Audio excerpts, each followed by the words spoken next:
So, I want to jump into some AI news and some of the things that happened. So, last week was Thanksgiving, and uh, it's usually typically a slow news week in the States, but there were a few important things that did come out. So, first off, I wanted to talk about what Genesis is.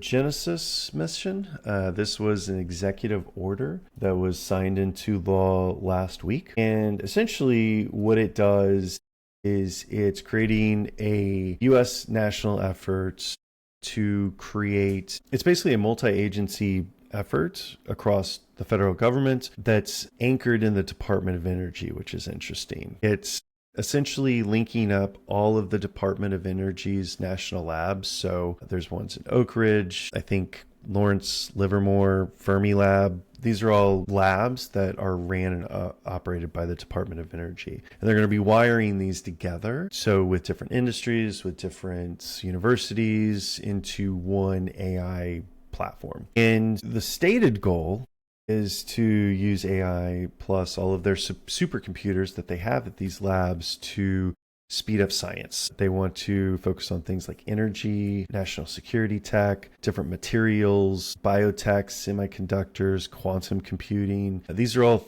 promises that AI will unlock as opposed to just summarizing your emails. So this is kind of the federal government's ability, to kind of step in there. And, they are comparing this to, the Manhattan Project, or the Apollo mission. And, it is inspiring on one hand, but given the history of the Manhattan Project, a little unsettling in other ways. Because, at the end of the day, if they do, if Genesis works at advertise, there are some really good upsides to this, and we can really get some good benefits. One is on energy. If we can use AI to design different materials and really get fusion systems online, we could reduce the time and cost of energy by a magnitude that is just abundant energy, and that's resilient, that's cheaper, that affects the entire world. On health,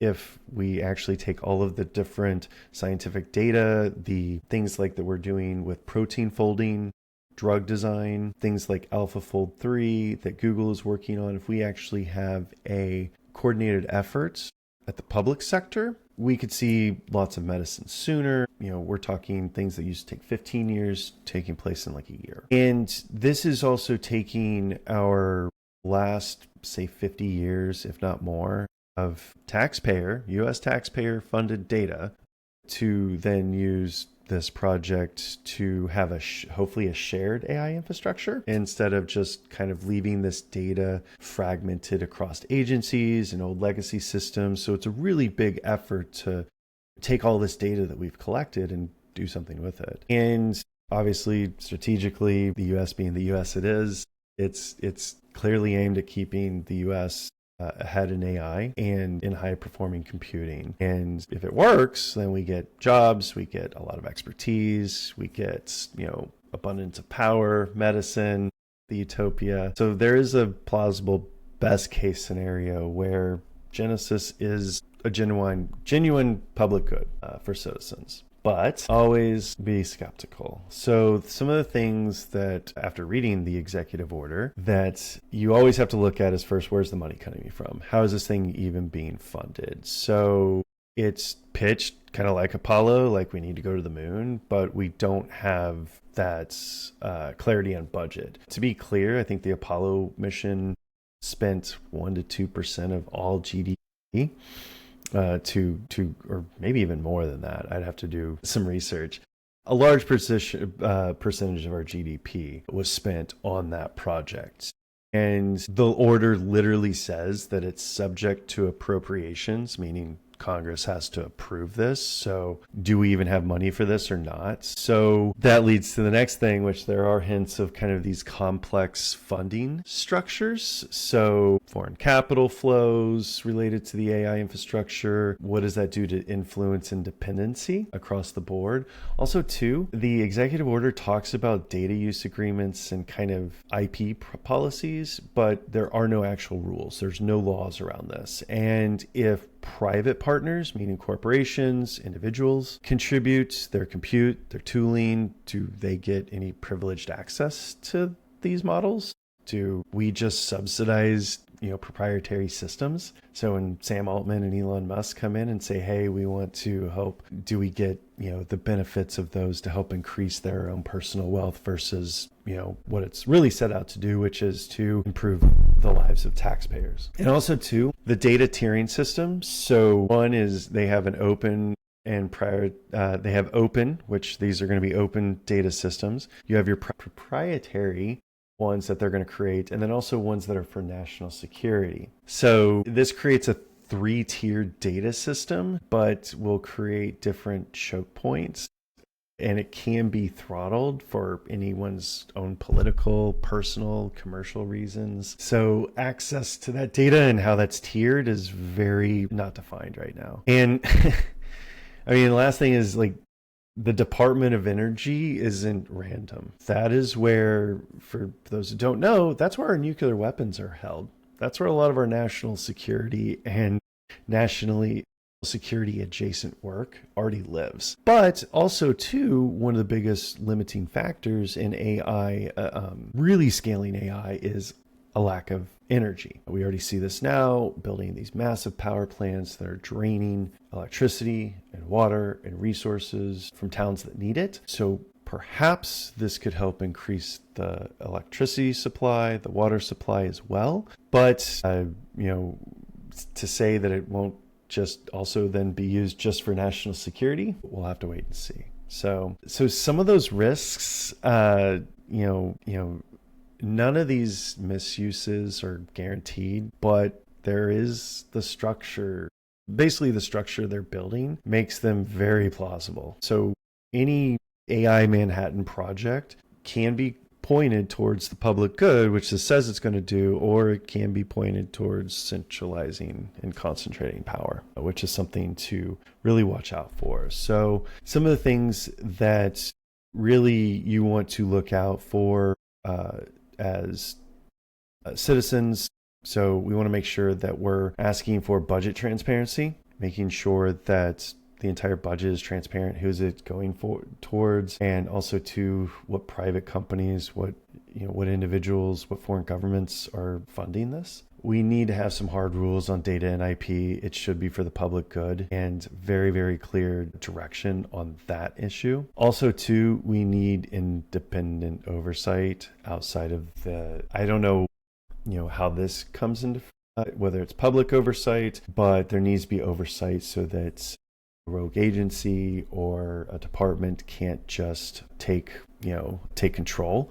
This is going to give the Department of Energy a lot of power in the world, pun intended. And also, too, we want to make sure that there's guarantees that this is open source and open science, that this isn't just going to be where we take all of the taxpayer-funded data that we paid for already, and then that is then used to close proprietary systems that none of us benefit from. And then also, too, we want to sunset and audit any of the closets that are around there. Have a very, very strict policy of looking at the rules and that cycle, just so that we can continue to improve this over time, since it's changing so rapidly. Any thoughts, questions on that? Crazy, to be honest. Can you super summarize what would be the first thing they do as part of the Genesis mission? Is it funding a new model, a new company, or just coalescing all the data?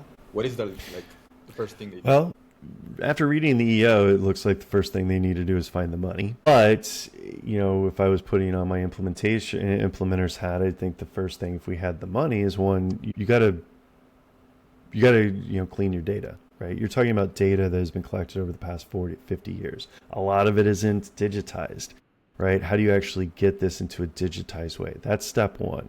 Right? And then building the infrastructure to just be able to take this massive amount of data pool in archives, in paper, some in digital, some written in programming languages that are 50 years old. How do you actually take that and centralize it? That would be step one. Once you have that, then you can start creating your own models. I see having individual, more specialized models that are doing these things. It's health models or material science models.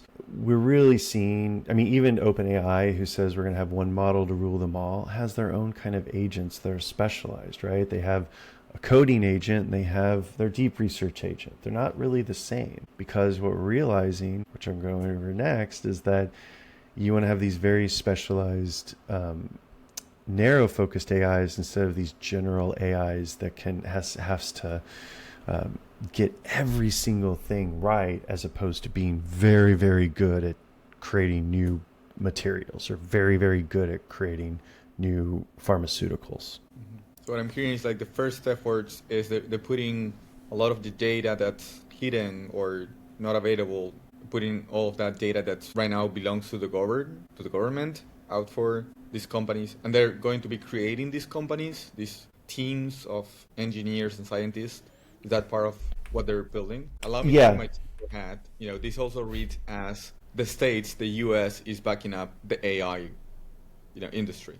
As we all know, there's a lot of AI bubble talk. We see NVIDIA, Oracle, all these big companies doing a little bit of a carousel of money right now. Everybody is investing into everybody. So these to me reads as well okay, this is not just a bubble. We have these big country behind it. We have reasons to put money towards AI for more than just AI slop.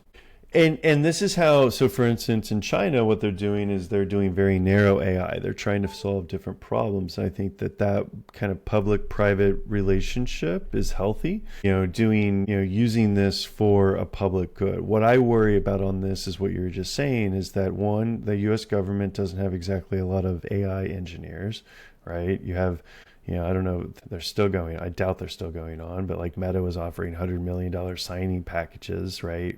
You're not going to get a public job and that sort of salary. So you're also competing with the public, with the private market as well in the States, which means that inevitably, to your point, either A, they're going to have to reach out to the private market for help on this. So what sort of regulation control, lax regulations, what sort of data sharing, what type of IP controls are they going to ask for to be able to help and to be able to facilitate this? And then also too, how are we going to know that it's not just going to go out to a bunch of, already rich people and, they say, great, they build the ladder, and then instead of letting us all up, they just pull that ladder right up. There's nothing protecting that. So that's why I say, we all need to be very mindful that yes, while the marketing says, oh, we're going to create all these brand new and amazing things, we really have to make some hard questions around who's it being funded by, how's the private sector, and who's benefiting from this. And if anyone in the US government is doing and wants to talk about strategies on how to create a AI workflow automation system, happy to talk.